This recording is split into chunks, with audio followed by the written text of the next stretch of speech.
Where in Ireland was your nan from? Do you know?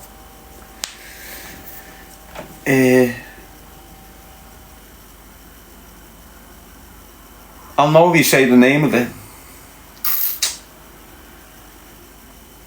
It was like a country type place.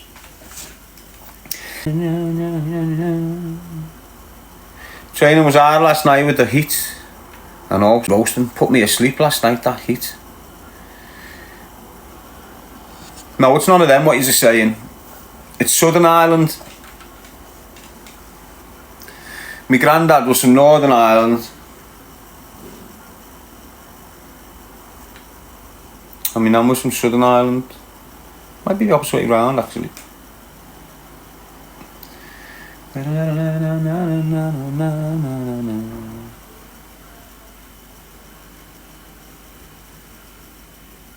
You know what, I'm gonna find out, mate. I've been looking at that thing, you know, where, you know, because I'm Irish bloodline, I've been trying to get citizen, you know, the Irish citizenship thing that they do. I've looked at it about 3 or 4 times, but because I don't speak to me ma or anything like that, the details I need of me nan, you know, so they can trace it back to me, I can't get. Yes, buddy. No, mate.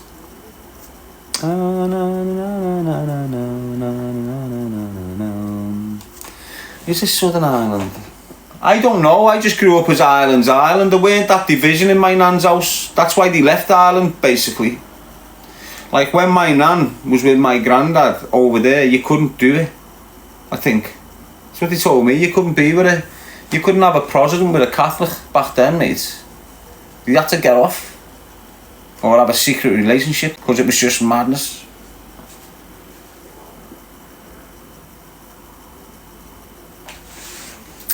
Pepsi, Coca-Cola or Dr. Pepper? Neither, mate.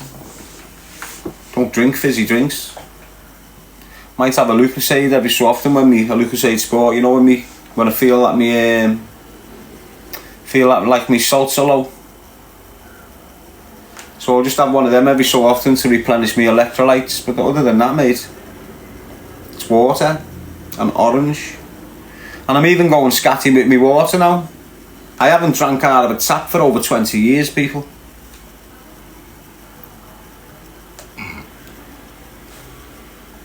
I haven't drank out of a tap for over 20 years. And if I'm in a strip cell or something, I'll just have and spit it out. No, just get the tongue wet and then spit it out. Wouldn't swallow it. Even when you're in police stations, mate, taking the meals off them.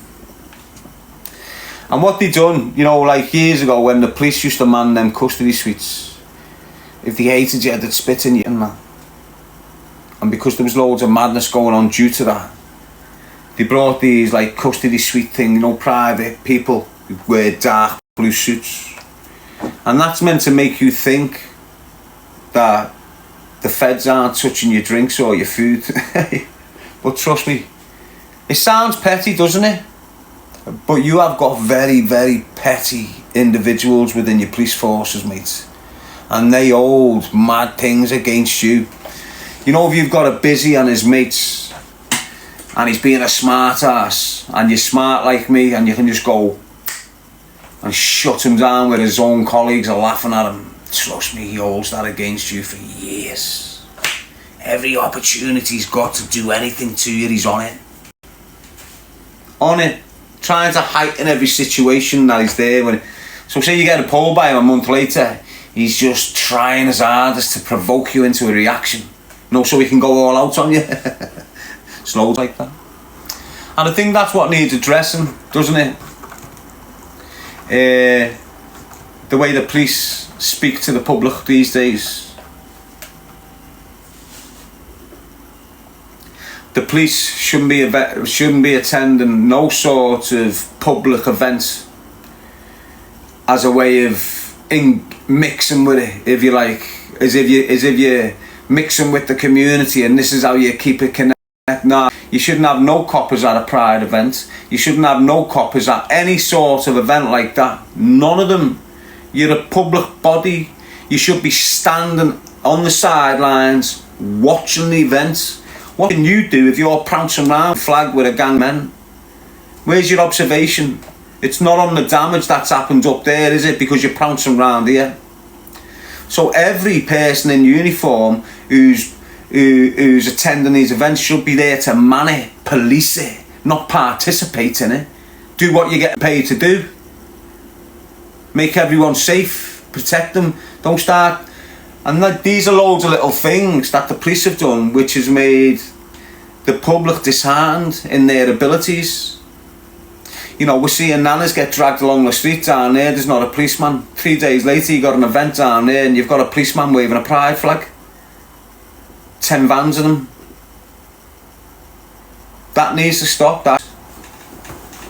In reality, they do need to be brutal again. And this is what I'm saying. You look at the police force, they're the type of men that raise them.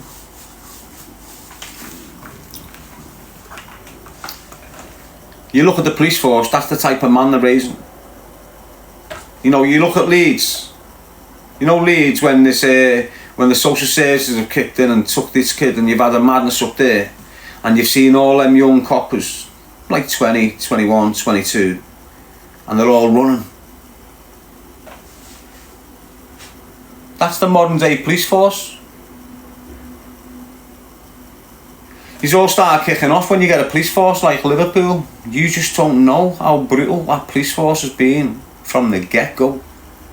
They don't tolerate bullshit Merseyside police, mate. I'm telling you. They will break your arm and get away with it. Merseyside police for you, mate.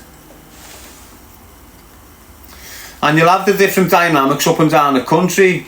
You know, like the big violent cities, the police forces in them cities are fucking 10 times worse than your little shit ones in your Rochdales and that. 10 times worse, mate. Do you understand what I'm saying to you? The whole approach is different. You know, if that shit would have been happening in Liverpool, that in Leeds, you know, if that Romanian shit would have happened in Liverpool, no, they wouldn't have tolerated it. Merseyside police wouldn't have tolerated it. Honest to God, lad, you would have shut it down instantly. And they'll fight with you. They'll fucking have it with you. Honest to God. There's some scary fucking coppers in Liverpool, you know, people. Juice bombs like that. You never see them because they're never in uniform, but they're fucking there. They've got a naughty unit in the city of Liverpool as well, mates. And they're just bouncing around with handguns in the waistbands and shit. Not holstered up and that, you know, the shit that's giving them away. Naughty firms, mate. And they just won't come out for this bullshit. All these little mad things that you're seeing, they know they're not at risk watching this. They've been at it for years. They've been risk assessments, everything, since they were fucking told to do so 20, 30 years ago. So just like me when I said to you earlier on, don't worry about these skirmishes. You know, it's not going to escalate to something fucking terrifying for you, so just don't worry. That's what they're like. The only time you get that type of squad on there is when you've got 6 or 7 firearms on the street getting fired at police. That's when you see the next level of police force in this country, mate. Until you get to them levels, you're never going to see them. They'll be working on other things. But the minute you get that type of civil unrest where there's shots going at coppers on a regular, different ball game, mate. Hey? They're kicking doors off, kidnapping you. You're screaming, think you've got rights. You're in your house going, where's your warrant? It's past that. That's what I'm saying. You just don't understand me. You don't even understand how the laws really work and that. All this bullshit, mate, it's nothing. When you see them feds jumping out of the cars on the streets to them gangbangers going, get out the car, get out the car. There's a next level to them. There's a next level to them. That's what I'm telling you, mate.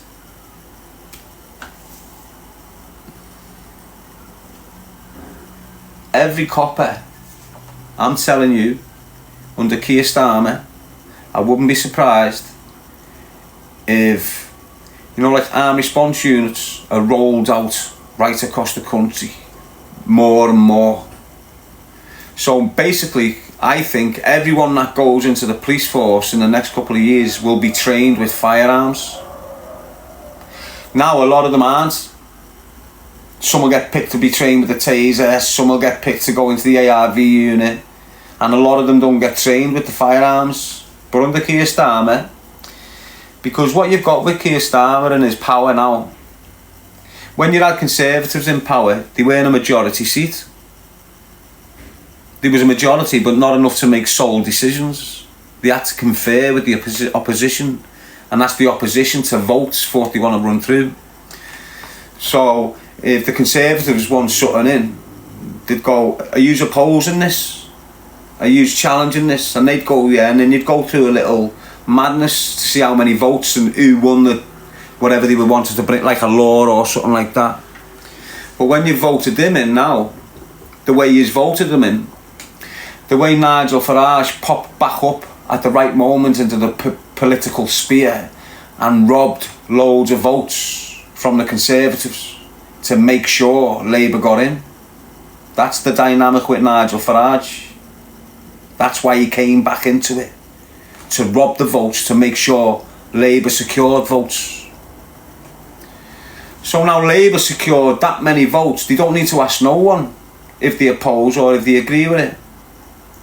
So now when you've got Keir Starmer saying, we're doing A, B, C, D, they can't say shit. They've just got to go silent. So what Keir Starmer can do, you see the way his term's 5 years. This is what he's going to do. You see the way Keir Starmer's term is 5 years. He can extend that to 10 years for himself, and no one can say boo. Nothing. He can bring that in a year and say, I'm staying here now. You can't do shit.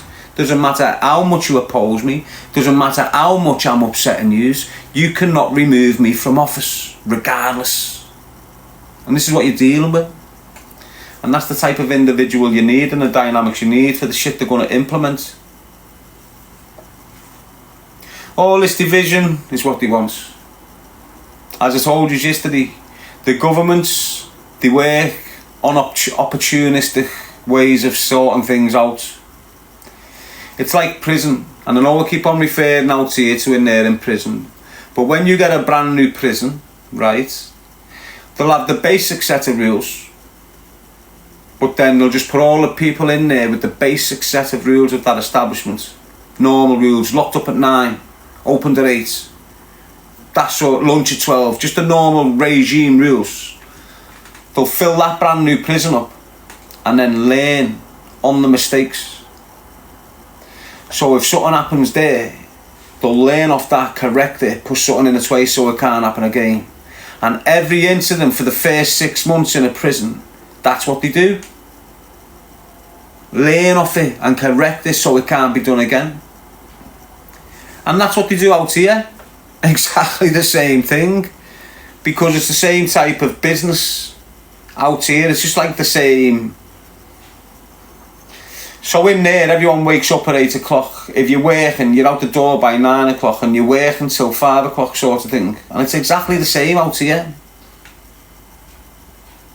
But you're free and you're earning like $1,000 more. So you're earning. And you're free. Do you understand how much like legitimate slave trade is in prison? So there's inmates in prison now getting, if you're in a state-run prison, if you're in like a black and tan fucking uniform prison type thing, public, they're getting $9.70 a week if they're lucky. £9.70 a week if they're lucky. They get $1.50 took off them straight away for the telly. And you know what they're doing for that? The same job outside pays you 2,200 quid.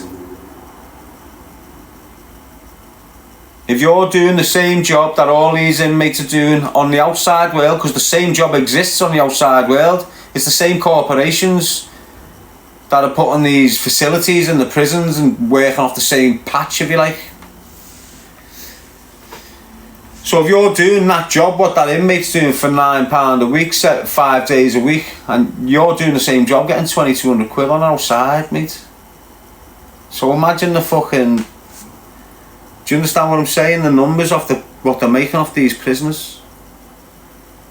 Imagine the numbers they're making off these prisoners. So that prisoner will get that 970 for, over the course of a week, putting something like 300,000 nuts and bolts in bags.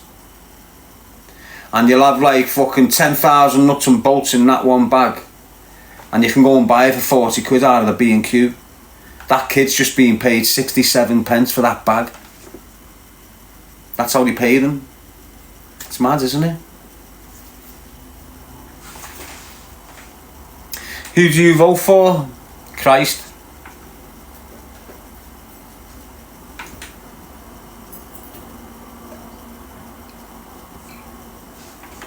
I vote for Christ, mate. Who did you vote for? Oh, don't tell me. What's happening in this country, Darren? The country is effed, says Bobby. The country's on drugs, mate. What do you expect it to be like? Do you expect it to all be level when there's no one level-headed? On our estates, mate, 80% are dealing with drug issues. That's what's wrong with the country. If you're not pissed, you're on a drug. And what? You're fucked on drugs, thinking you're thinking straight, aren't you? You're smoking fucking drugs all day and you still sat there at 8 o'clock in the evening thinking that you think straight. That's how fucked you are. Yes, Sandra. Lol saying I'm not, never been. What, you don't drink, girl, no? Something wrong with you then, isn't there? Because you act like you drink. HMP Durham, best grub. Get back in there then, lad. Yes, Tot. Risha saying I have.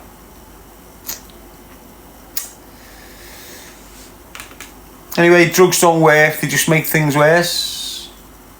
And our communities were worse. And the drugs are just making them worse.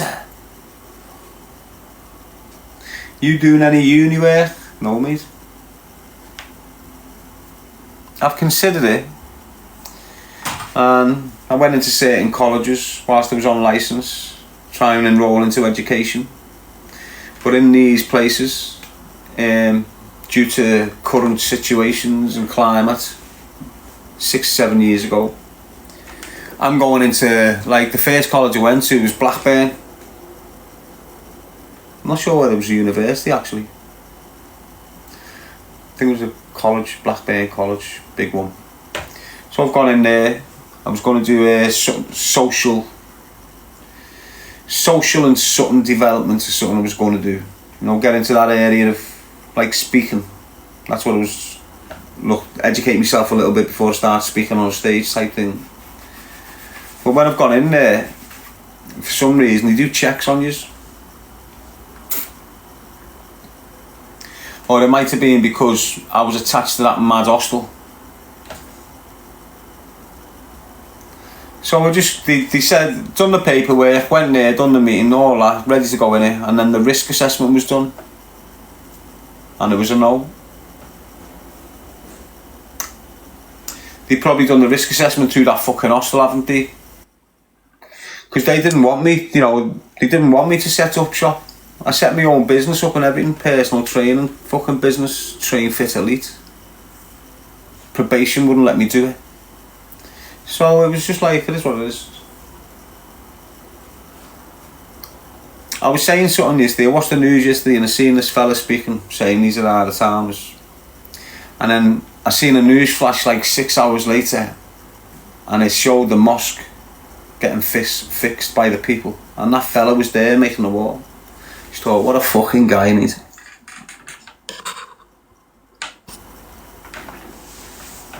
What a fucking guy, mate. That's what I thought, like. And that's what it's about. Did you see the community stayed out brushing up, workmen getting tractors in to get it all sorted? That's what it's about. Imagine what they must have been thinking when you've had a gang of fucking dickheads smashing their places up, mate. Imagine what the parents were going through. Because they would have found out about the madness that's going on. Definitely would have fucking added to the situation with them. Worried about houses and...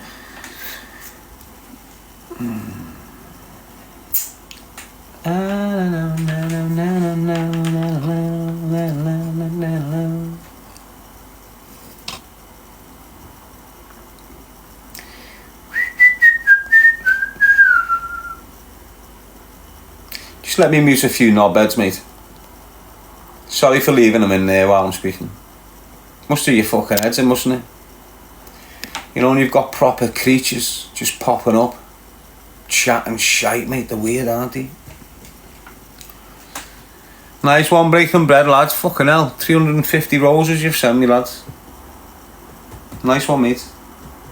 How's your day, G? Says I mad. Sound, you know, lad.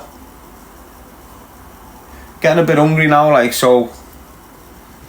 Well, I'll just wait. Ella, Helen Thames. Do you do any public showcase and fundraising events with Calnach? No, but I would do superlative. You know, I would do, mate. If the right people came in and asked me to jump from a fucking plane, I'd do it. If they came in and asked me to jump in that octagon with anyone, I'd do it. All in the name of charity. What charity would you send the proceeds to, mate? Because I'm not a charity. I'm not a charity. Never have been, never will be. But I've got a powerful message, and I help people on the back of the message. And if I receive a grand, I will give the grand. It's the way I work. It's the way I've always done it. Any money that comes to me on the back of choose a life, not a knife, is kept and given to someone. I don't run round and go, oh, there's a one for you. I'll just give him a one. There's 2 ton for you. I don't do that shit. I just send, get me acknowledgement off them. Do you want us to do a post? No.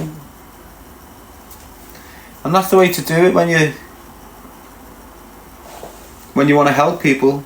You don't need to broadcast it. And helping people is not always material. You know, just speaking to someone can help someone tremendously, mate.